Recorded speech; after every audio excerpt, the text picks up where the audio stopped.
Well, hello, greetings, everybody. Good afternoon, good evening, good morning, depending on where you are. Welcome to a session I think everybody's going to be very interested in, which is the future of connectivity in education.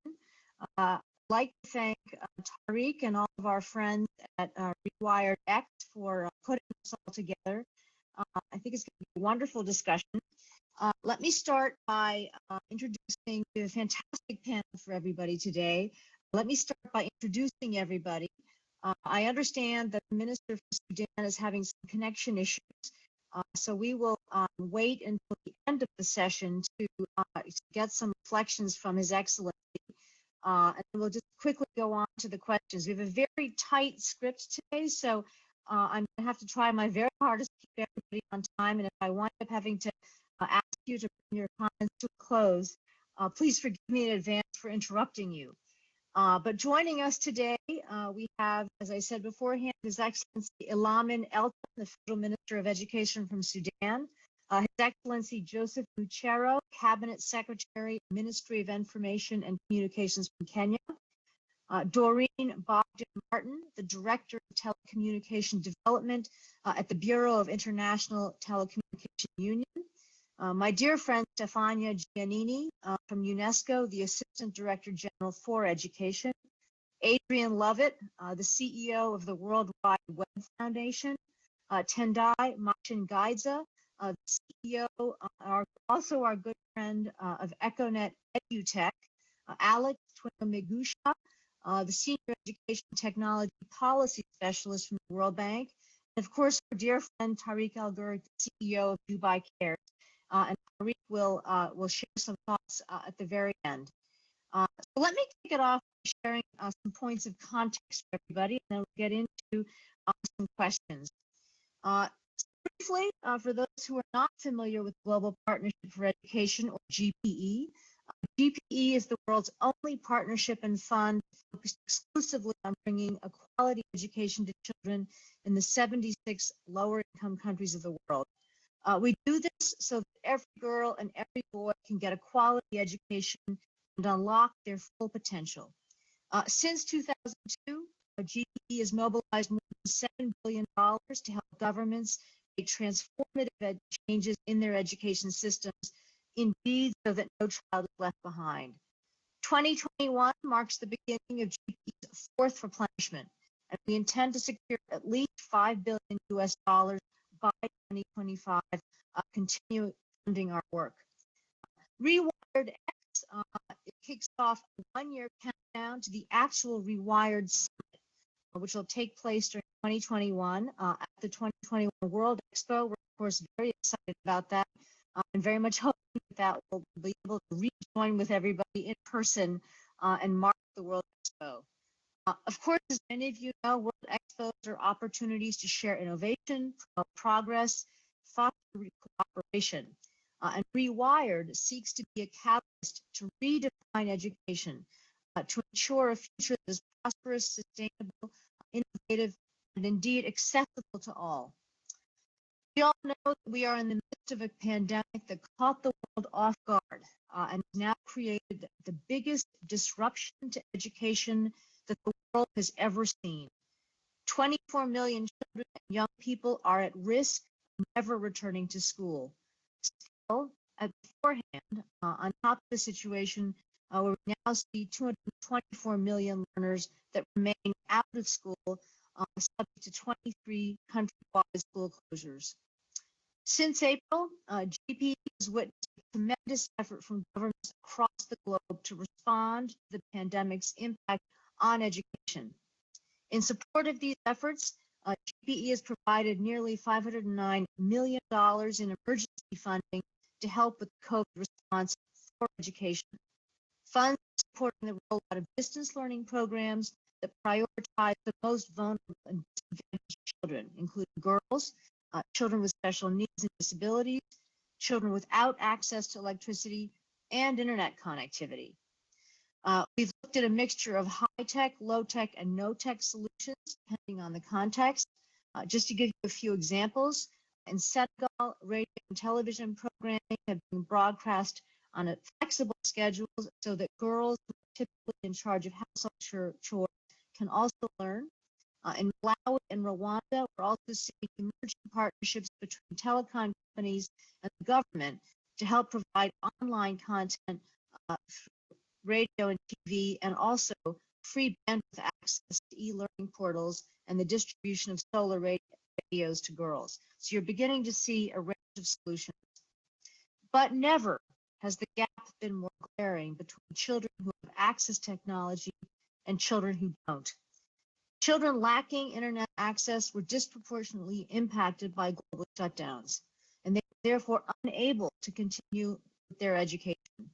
In sub-Saharan Africa, we know that only 2 in 10 learners has access to the internet, and only 1 in 10 live in a household that has a computer. So today, we're looking forward to hearing from all of our panelists. On the one hand, we know that connectivity is a very important part of a resilient education system, a very important part of the ability to recover from the pandemic. But we also know that investments in connectivity need to go hand in hand with investments in quality. And more than anything, we need to recognize that connectivity as a solution can't deepen the digital divide. So much to talk about today. We'll come back and hear from the minister from South Sudan when he is able to join us. Let me turn it over to our panel. We've got a fantastic panel. I've already introduced them.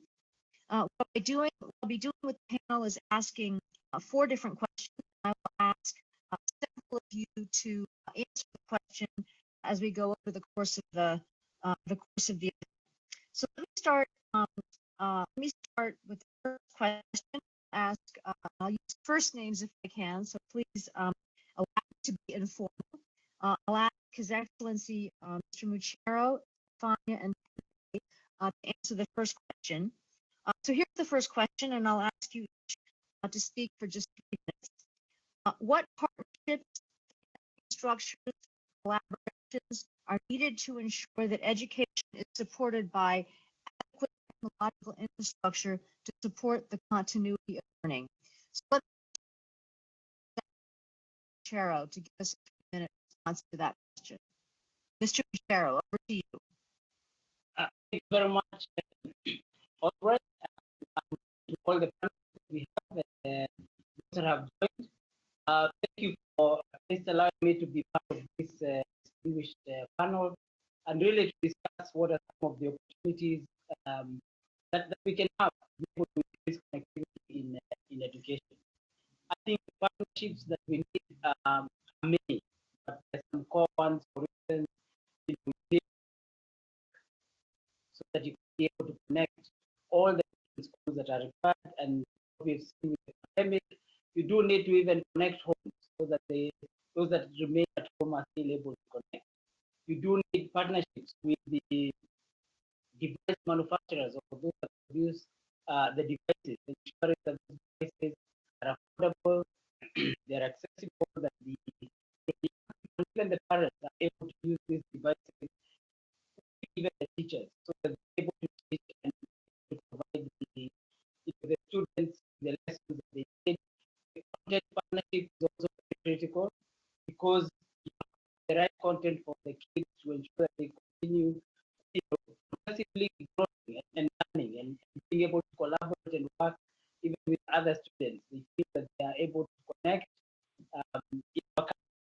Doing a lot of work with the digital literacy program, where partnership within government, the Ministry of Industry, the Ministry of Education, Ministry of ICT, the legal people, in just ensuring that together with the county governments, we're able to ensure the schools are there, the infrastructure is in place.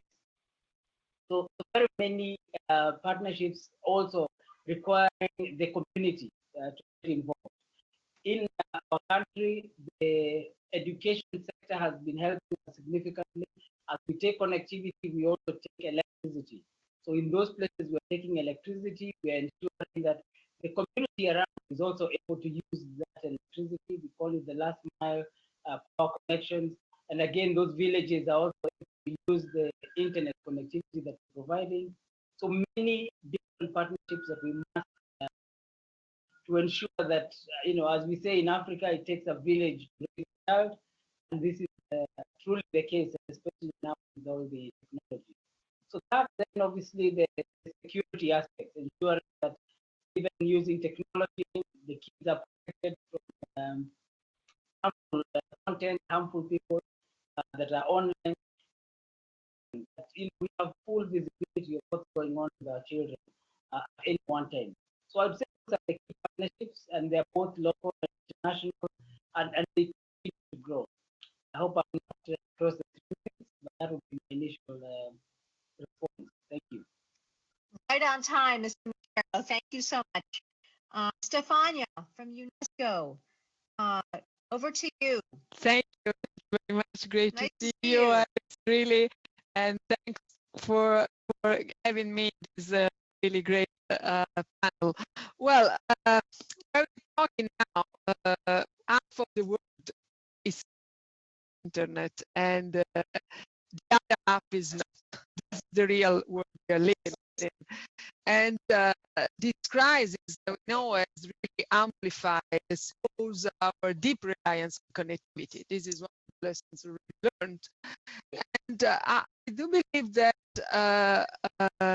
today, internet access is fundamental for learning in this country. And in the coming months, in the coming years, connectivity is becoming increasingly an integral part of the same concept, the concept of the right. We celebrated yesterday the anniversary of the very first convention on the right to education, the Convention Against Discrimination in Education. And if you have to update the concept, the rationale behind this important convention today is about including connectivity within that. So what can we do, what we need to do? Let me first start with something that we are planning together with partners also sitting in this room, and something we already developed under also GP, fundamental financial support in our international community working in education. The first initiative I want to mention is about Lifelines to Learning. Is an initiative that we recently planned together with Dubai Cares, and it's about establishing normative about the connectivity for education and helping address the recent complex questions about respective of different stakeholders. This is very much linked of the topic I already mentioned, connectivity as a new part of education. And what are we doing now? Facilitate country-level process in order to develop an international declaration on connectivity for education. And this is about to be presented at the General Conference next year here at UNESCO in order to ask member states to take this leadership, their own leadership and ownership on this crucial point. And the follow-up will be for sure, hopefully in presence at the RewirEdX Summit next year in Dubai. Another point, another kind of partnership I want to mention, and I'm sure we have to build on that, is what we're doing together in the Global Education Coalition established from UNESCO from the beginning of this crisis, and focusing on 3 flagships, demand-driven somehow from country needs and the need they have to find quick solutions to new challenges. One is gender equality, the other one is teacher support, and the third one, last but really not least, is connectivity. And as you know very well, Alice, your organization, the Global Partnership for Education, immediately opened a window dedicated to response in education. And not only UNESCO, but UNESCO with other partners, especially UNICEF and World Bank, we established a permanent dialogue and partnership, which is about now thinking together, not exclusively acting together on the ground. And connectivity is one of the pillars of this. May I request you bring to a close because we've got the minister from Sudan. Yes, join but I could relate with that. So it's about really building on that. It's about the thinking and acting the challenges on the ground. Thank you. Thanks so much, Tanya. So I'm going to ask you, if I may, to just hold on for one moment. I'm going to invite His Excellency Eltom to join us. Mr. on the phone, on the line, I should say. On March 15th, 2020, all schools in Sudan were closed by the government for several months, affecting over 2 million children and youth. This unprecedented education challenge called for innovative solutions. Could you share with us how Sudan responded? What learning programs were put in place? How did you ensure that the most marginalized children were reached? And what technologies challenges did you face? And what solutions did you employ? So, Minister Eltom, Your Excellency, over to you, sir.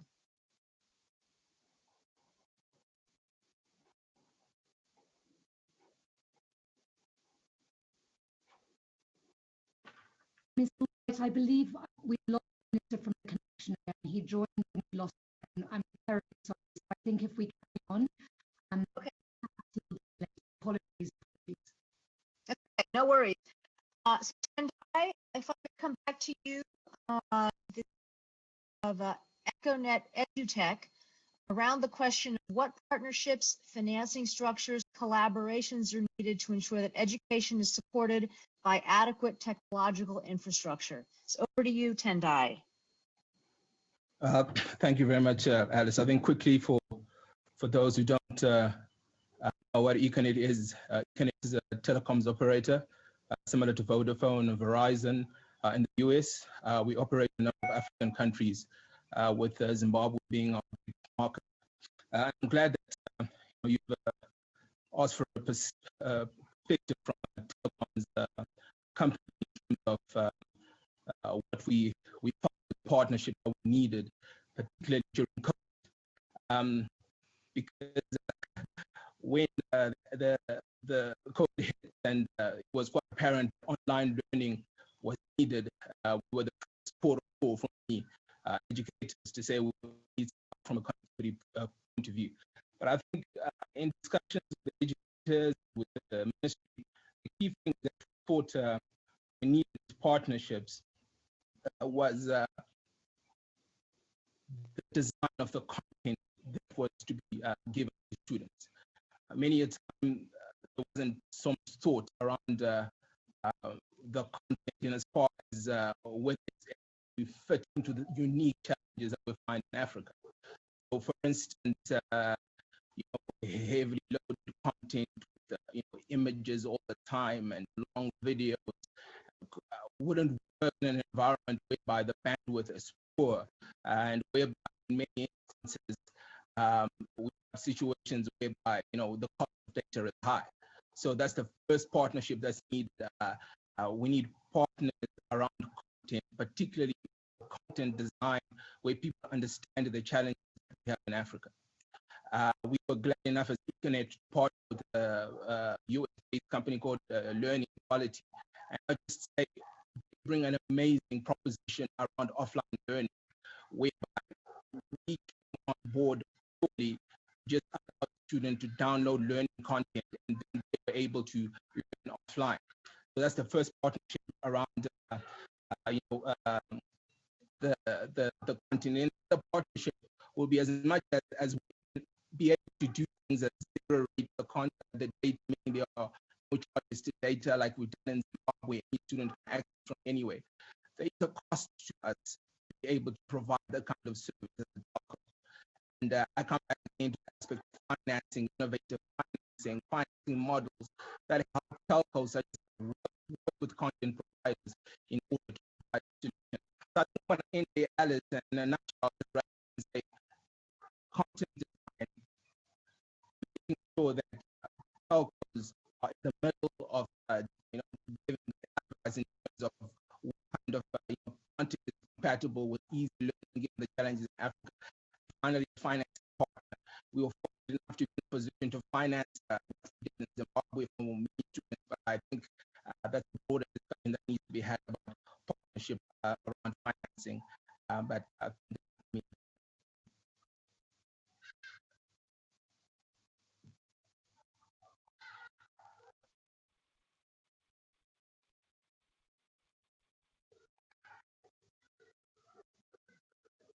Sorry, and I thank you very much. Really interesting perspective.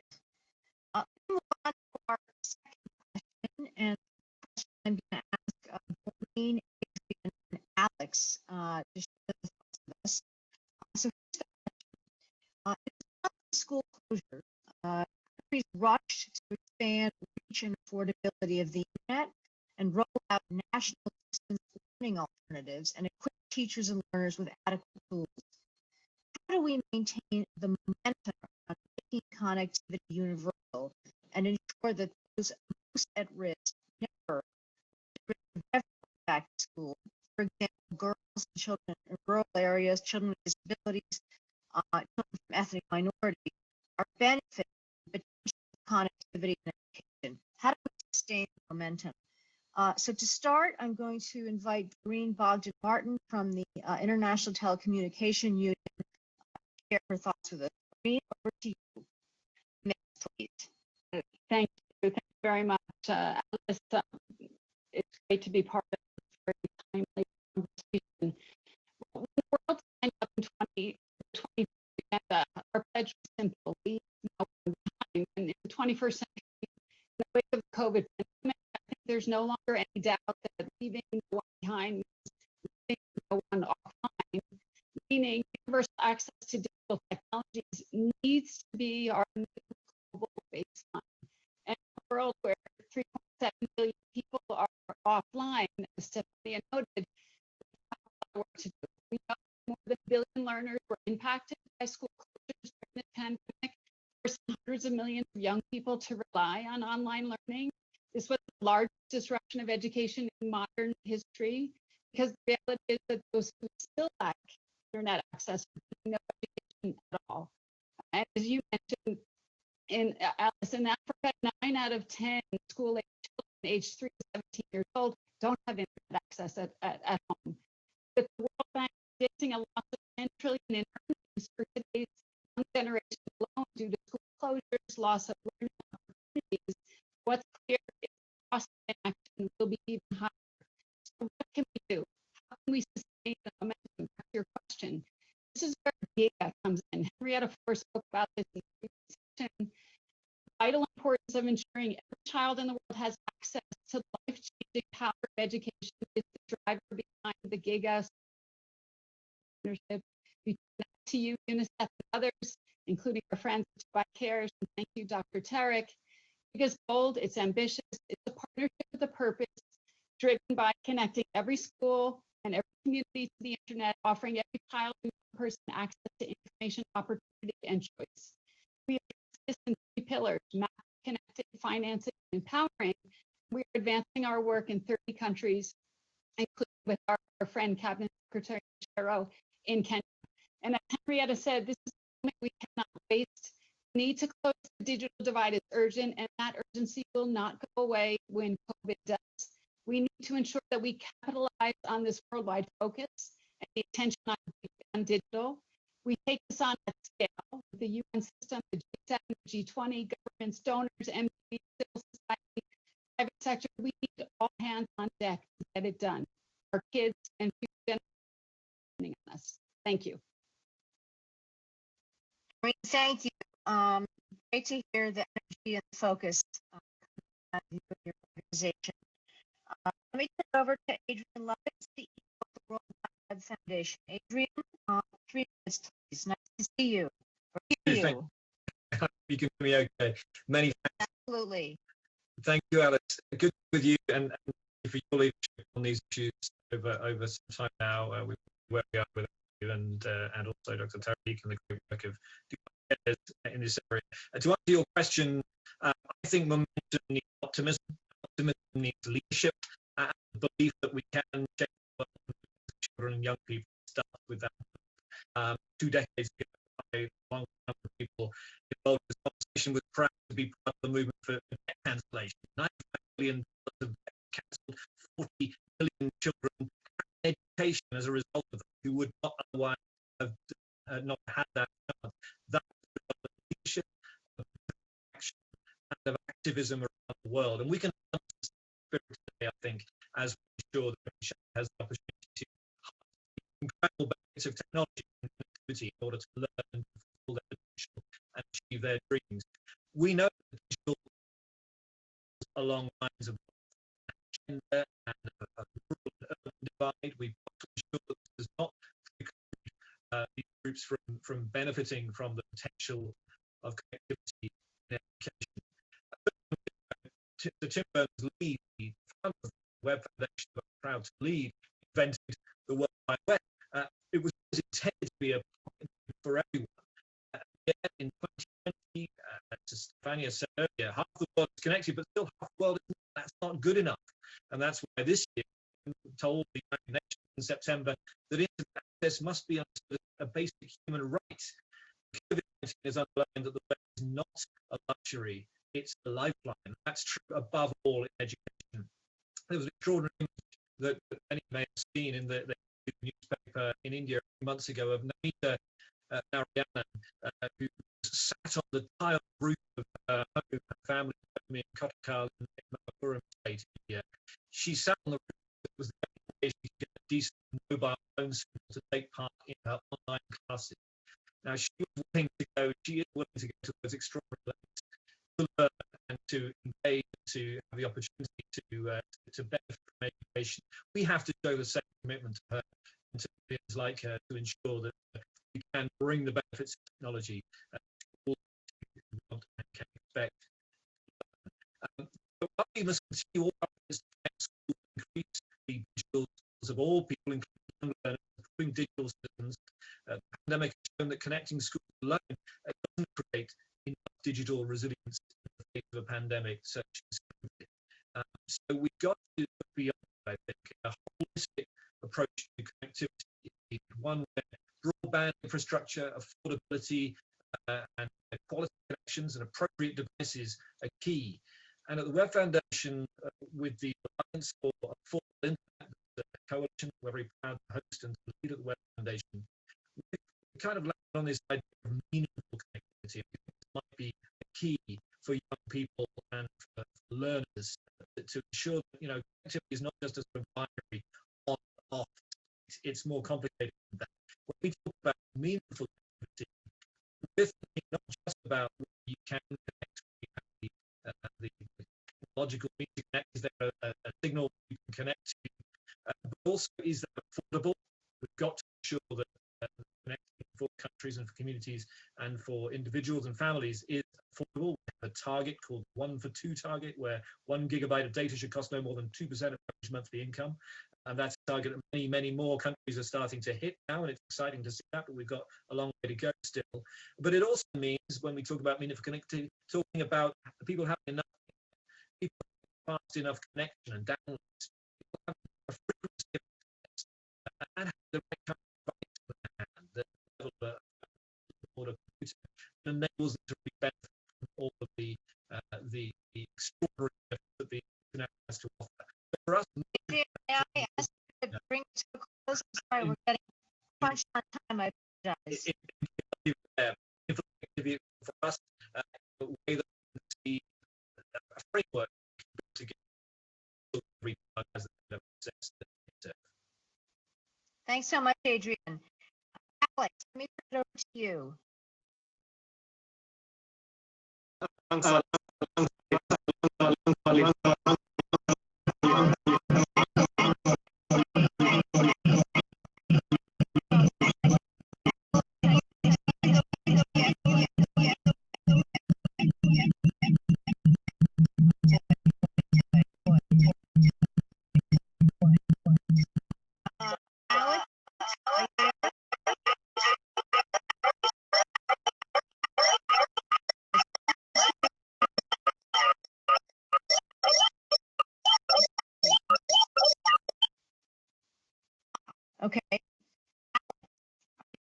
hear me now?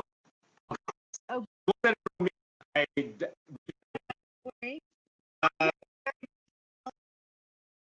Yes.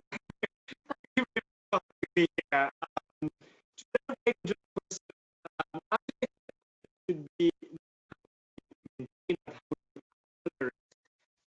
efforts because we've done a lot, we could do a lot more. My fellow talked about the digital infrastructure part, absolutely important. I think that partnerships will be to maintain and accelerating the ministries of education need to work very, very closely with the ministries of ICT.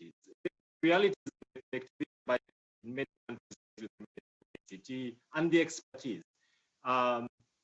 And so leveraging things like the universal access funds, the universal service funds that they can have.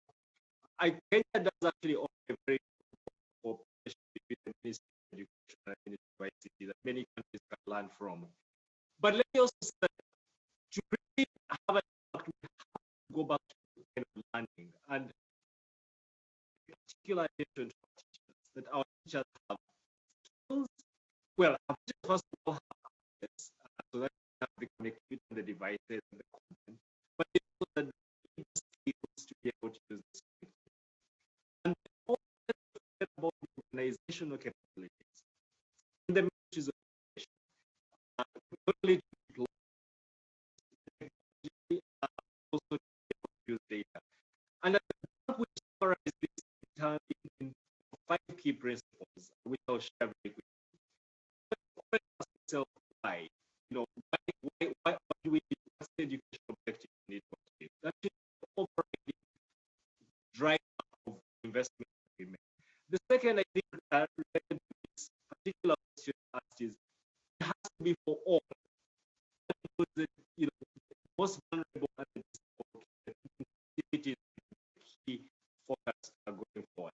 The third principle is we have to empower leaders.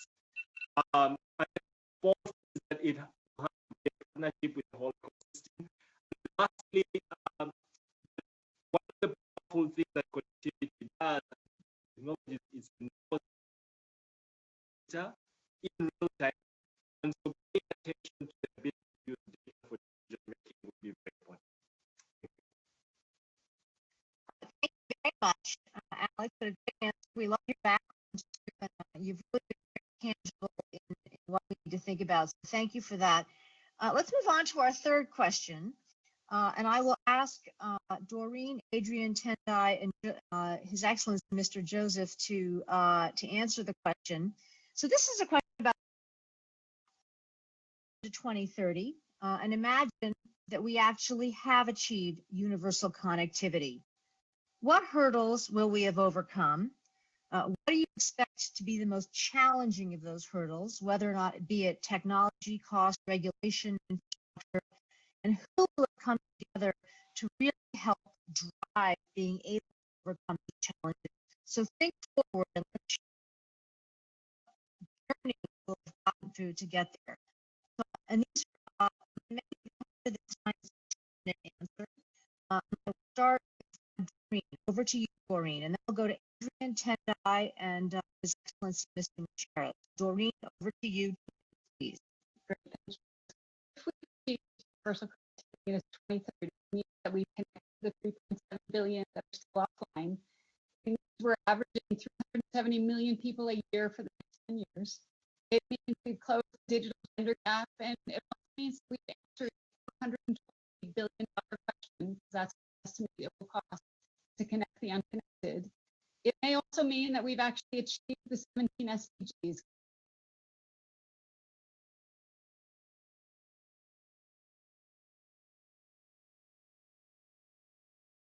But it's there today thanks to COVID. The challenge. Oops. Doreen, I think you're okay. Okay.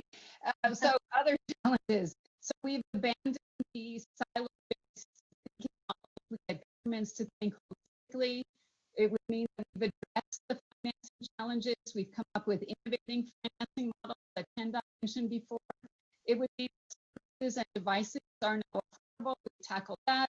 That we constructed the right policy and regulatory frameworks that are enabling. We've tackled the digital skills that Alex just mentioned, teacher training, content development formats that are accessible and available, the infrastructure out there in the rural remote areas, tackle data protection, privacy, online safety. Those are all the hurdles to address.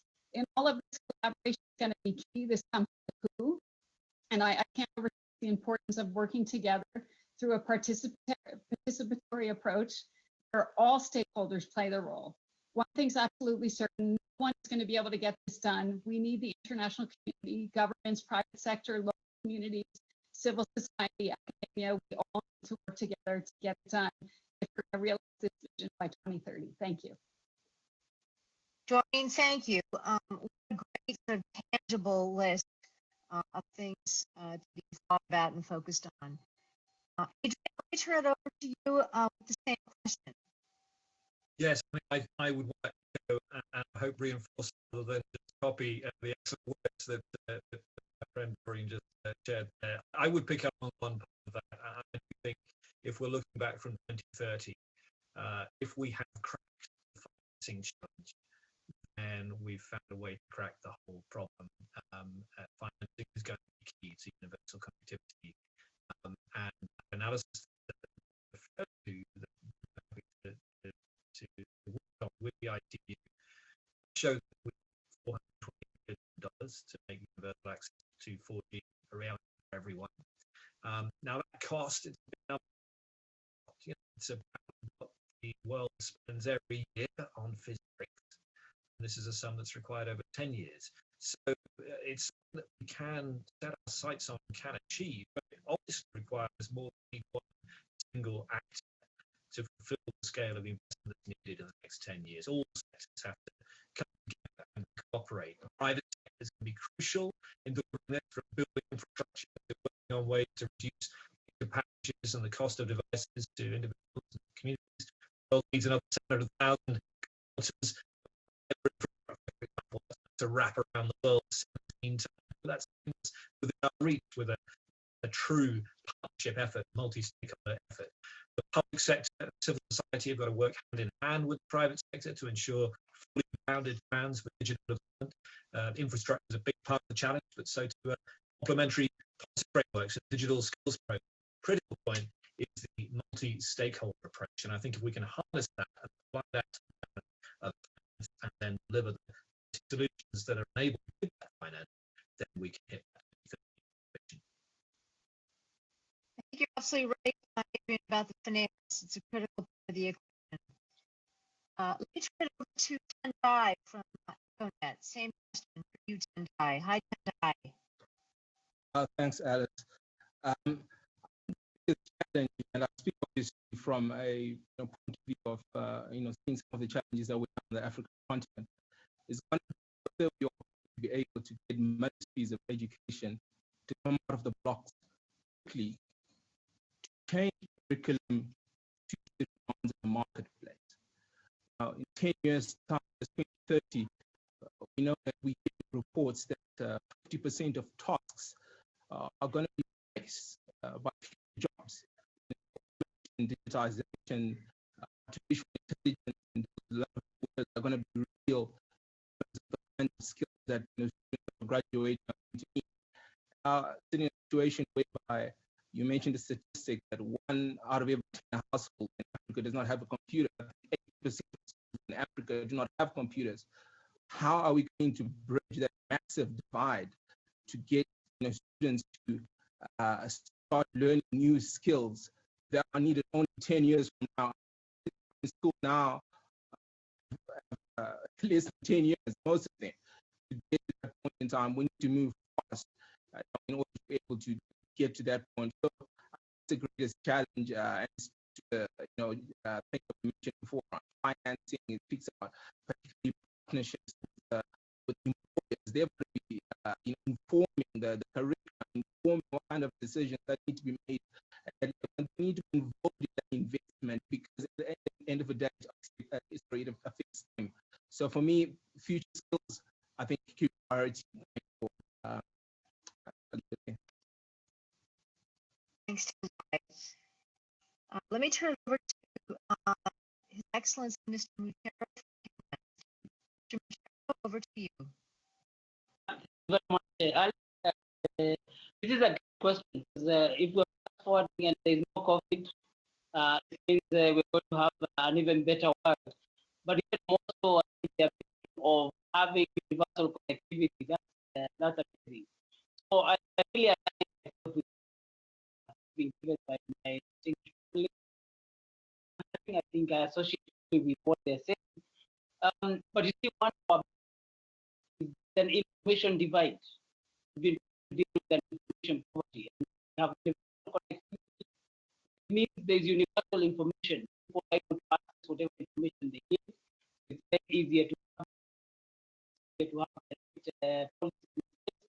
Really, actually, advantage of bringing together people to see this is a big challenge and we put together. You know, if you look at the has come together to find a vaccine for COVID-19, I expect that one of the key challenges that would have been overcome by ensuring universal connectivity. The world would have seen that this connectivity for the children and for the schools is critical and is required. And therefore, you know, they will come together and resolve this problem. So we have really a much greater world, and therefore having to ensure that you have the right policies, all the policies required, whether it's policies in cross border, whether it's interconnectivity between different networks for broadband, how you charge for over the top services, and so on. There's going to be many areas that have been resolved. Look forward to very much. Thank you very much, Mr. Mucheru, Excellency. Thank you. So we're on to our fourth question, and this is sort of a summary type of question. I'll give each one of the panelists 1 minute.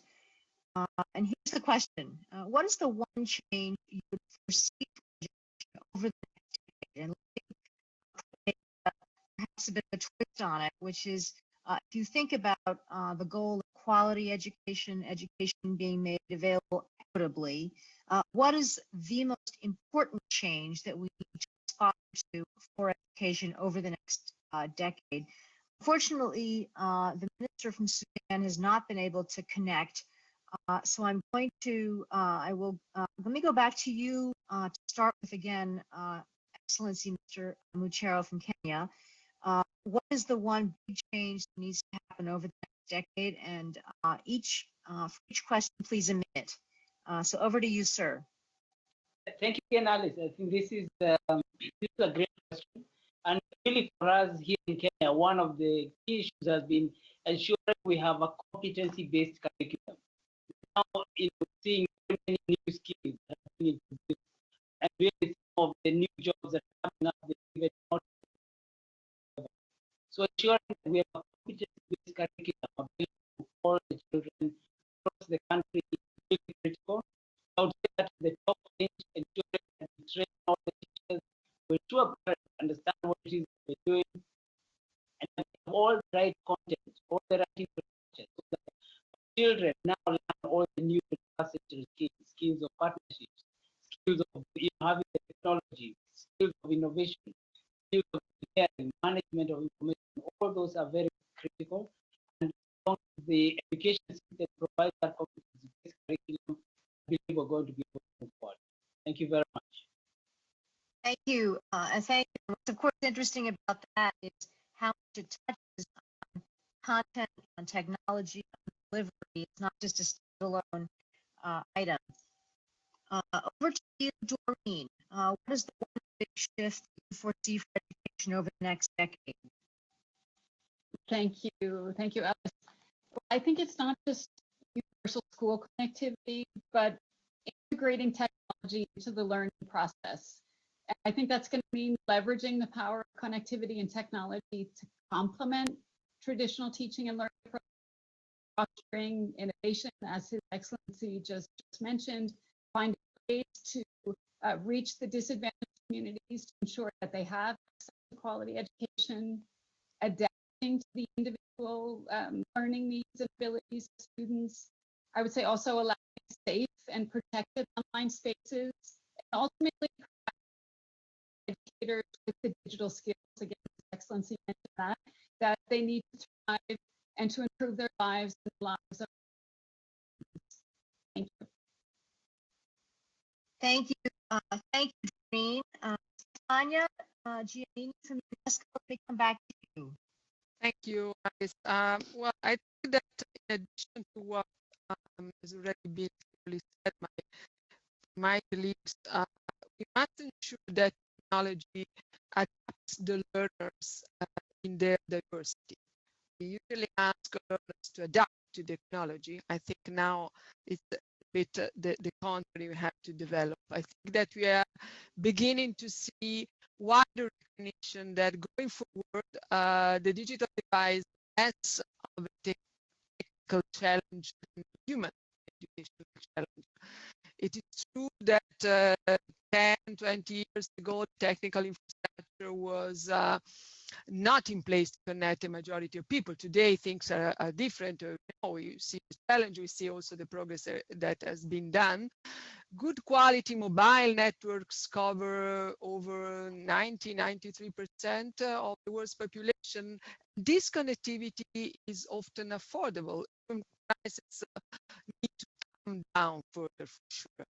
So our challenge now is a harder one, I think. It's about building literacy skills, the digital competencies that allow people to make productive use of connectivity. That means valorizing the human side of technology in education. Stefania, thank you. Let me turn it over to Adrian from the World Wide Web Foundation. Adrian Lovett, over to you for 1 minute. Thank you, Alex. I think the shift that I would foresee, and I guess I would like to foresee and believe we can bring about, is one that really spotlights the need for connectivity for girls as well as for boys, and for women as well as men. And that's important in two senses, in terms of getting access to the web and to the internet to support education for girls and their wider experience, and also for that experience online being a safe and empowering one. On the access side, we know that at the moment, men are 21% likely to be online, and 52% more likely in the least developed countries.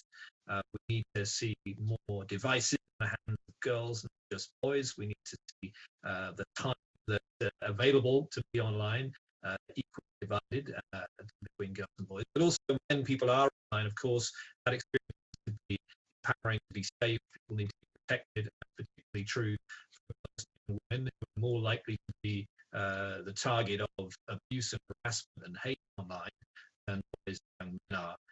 And that's something we need to fix as well. The web needs to be not just a neutral actor in the system, it needs to be a positive force of good, something that serves as a public, that serves humanity. Adrian, thank you. Tendai, over to you. Thanks, Alice. I think I have to agree with the Excellency Minister Mucheru as well as Doreen around a revamp or an overall of school curriculums, so that they begin to speak to skills that are needed for the future. I think we need to have curriculum change, but we need to have an enabling environment in the classroom that allows students to get a crack and a good crack at getting a job in 15 years from now. Thanks, Tendai. I'm going to turn it over to Alex. Alex from the World Bank. Yeah, Hi, Alice. Alex. Hi, Alice. Let me start by saying that in education is the education is very resilient to change. In fact, we've been trying to use technology to transform education for many years, seemingly without much success. But I really believe that the pandemic has sent the shock that we needed, and it's been global, not just localized, for us to really start having a serious conversation about transforming education. In fact, some of my colleagues have said that for the first time ministries are willing to listen to some ideas, and educators everywhere realize that things must change. Given that, I think the one thing that I hope to see over the next 10 years is truly children being able to learn anywhere, anytime, and that learning is personalized, that the systems adapt to support the child's level, that it's personalized to the child's level and abilities and interests. That's really what I hope. I think for the first time, this is probably feasible. Thank you. So I'm going to wrap up. I'm also very conscious of time and conscious that I want to make sure that we've got plenty of time to hear from our dear friend Doreen. What's me about this conversation is that there's a significant unanimity of view, and one of the things the pandemic has done, perhaps this might be one of the few silver linings to it, is that it's begun to really open the door to what the future of education could look like, but on an accelerated basis, and that is because of the shock that the pandemic has posed to education.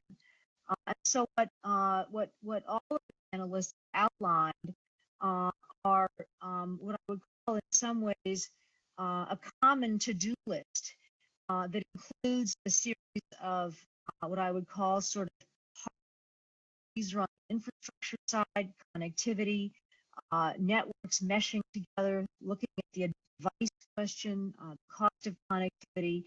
So there's obviously a series of what I would call fixes necessary on the hard side. I was very interested in Tendai, what you were saying from the private sector perspective on this.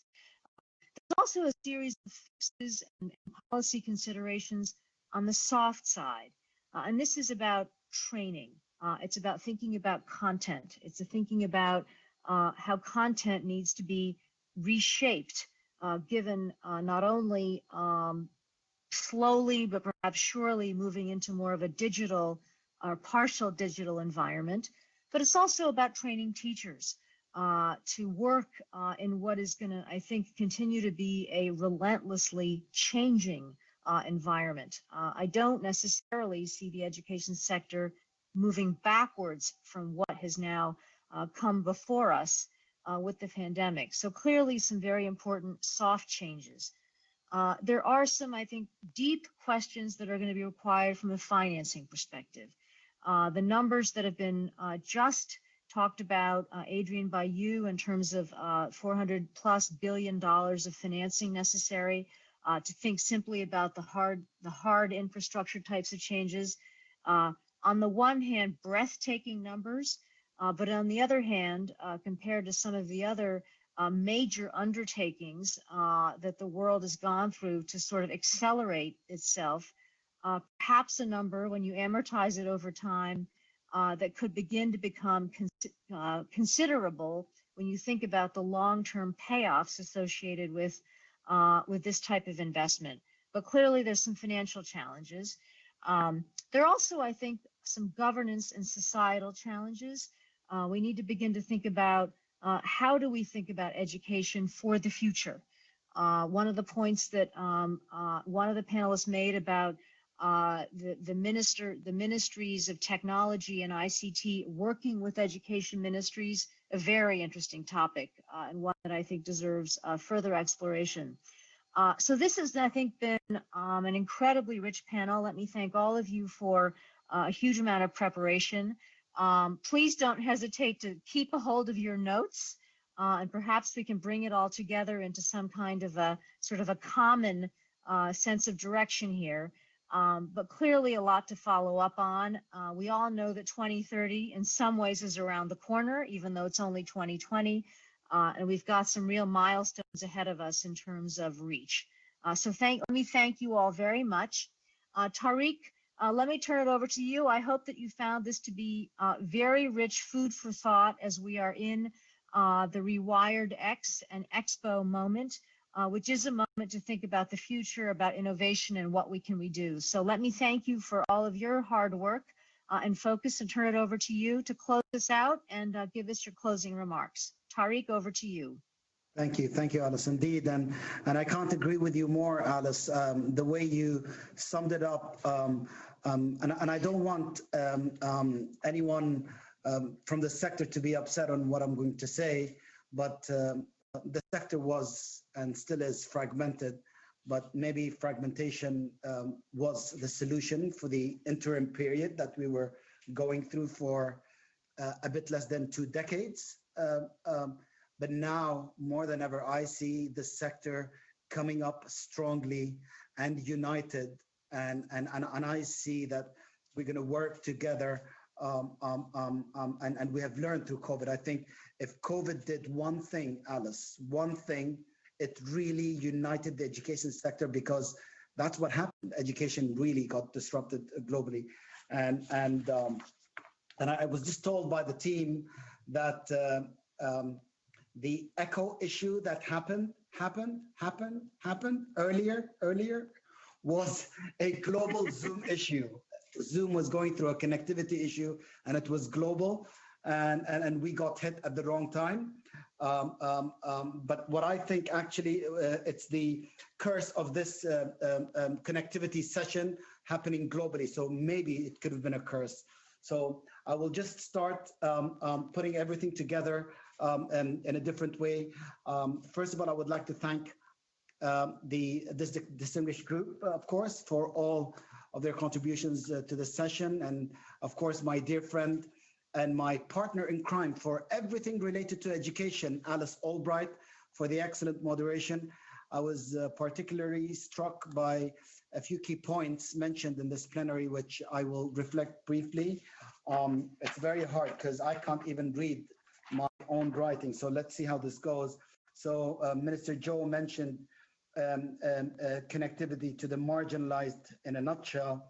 Stefania mentioned about partnerships, collaboration. I can't agree with you more, Stefania. This is what's needed, and it's a time. Our friend Tendai from Econet, he spoke about online learning needed through telecommunication companies. Content design, I love that, content design. Of course, he stressed on financing, and some others also stressed on financing, and he also mentioned about the adequate bandwidth that we should have in countries. Doreen, she mentioned internet access, and that is what caused the digital divide between us as well, and we have to broaden the internet access as well. She also mentioned about the financing issue. Adrian, on the other hand, I love you, Adrian. I mean, you spoke everything that is hidden. These are the back scenes no one would see. He spoke about leadership. He spoke about ambition. He spoke about that we have to be optimistic, and that's what we need to do right now to kick off the next 10 years, basically, and have a holistic approach towards connectivity. And Alex, of course, spoke about to approach connectivity and education as an investment rather than looking at it as funding. So it's an investment. And he mentioned also about inclusivity and not only collecting data, but also to use the data. I also echo the panel's thoughts that this year has been presented a real challenge for all of us collectively when it comes to access and connectivity for learning. With over 50 active programs globally, we at Dubai Cares have seen both the disruption, but also the innovation and resilience our partners and the governments they are working with have shown. The unprecedented global disruption to education during this pandemic has also reminded us that we are all connected in some way. The fact that nearly half of all school-age children still do not have access to the internet and their learning is impacted as a result is of course unaccepted to all of us. And as stakeholders and members of this international education community, we cannot allow this to continue further, and we all have to come together to address these structural connectivity issues and learning disruptions once and for all. I do, however, feel that we have a real window of opportunity to respond with decisive action. And looking ahead, the emphasis has to be on two key things: financing and collaboration. And that's what we have been mentioning during this whole session. The first, though, is dependent on the second. We cannot achieve what we need to without us committing to collaboration and streamlining efforts. Streamlining is very important, not on the national level, but even on the highest level. And in the absence of these, any efforts, no matter how big they are in terms of financial value, these efforts will be at risk of being fragmented and inefficient. Dubai Cares has also been working closely with UNICEF's Generation Unlimited on GIGA initiative, which Doreen referenced during the discussion. We financed the initial business case for digital connectivity for GenU that highlighted this important work a bit more than 2 years ago. This initiative, I believe, is one of the most promising solutions to address the connectivity gaps in schools and a strong example of collaboration. We were talking about it earlier in terms of partnership between UNICEF, GenU, and the ITU, not to mention all of the other partners on the ground as well. I'm therefore delighted to announce that Dubai Cares is committing $2.5 million towards GIGA that will contribute to country pilots and developing case studies and financial modeling structures. I'm also excited to share with you that we are working with UNESCO in coordination with other partners such as UNICEF and the ITU on a global declaration on connectivity for learning and livelihoods that Stefania mentioned in her opening remarks. And that will be launched at Rewired Summit next year during Expo 2020. So that's next December, basically. Therefore, Dubai Cares will be committing $700,000 towards this effort. And I'm confident that this declaration will present an important opportunity to reinforce the commitment of the global community towards connectivity, facilitate more in-country conversations, and identify targeted actions for governments, donor agencies, and the private sector to ensure access to connectivity becomes attainable for all students and youth. And finally, I know I've taken long, but it's worth it, trust me. I want to end with a sobering reminder and call for action with regards to the issue of financing of education more broadly, a theme that has become or that has come up in nearly every session today. The recent Safe Our Future white paper highlighted that budgets for education are at risk of being slashed due to the financial impact of COVID. And this could lead to a huge funding gap of $200 billion per annum for low and middle income countries. Education financing is of greater importance than ever before due to the current environment. And we need to come together to focus on key upcoming opportunities to amplify this message and to encourage commitments such as the G7 and the G20, and of course, GPE replenishment in July next year, a crucial budgetary calendar moment that everyone should be working towards. And with that, day one of Rewired will shortly be drawing to a close. I would like to thank all the members of this panel, including Alice, as well as everyone today. And I hope that you will tune in for day two. And I have and to have a good wrap for the day, I'm delighted to welcome His Excellency Abdullah Nasser Luta, the Director General of the UAE Prime Minister's Office.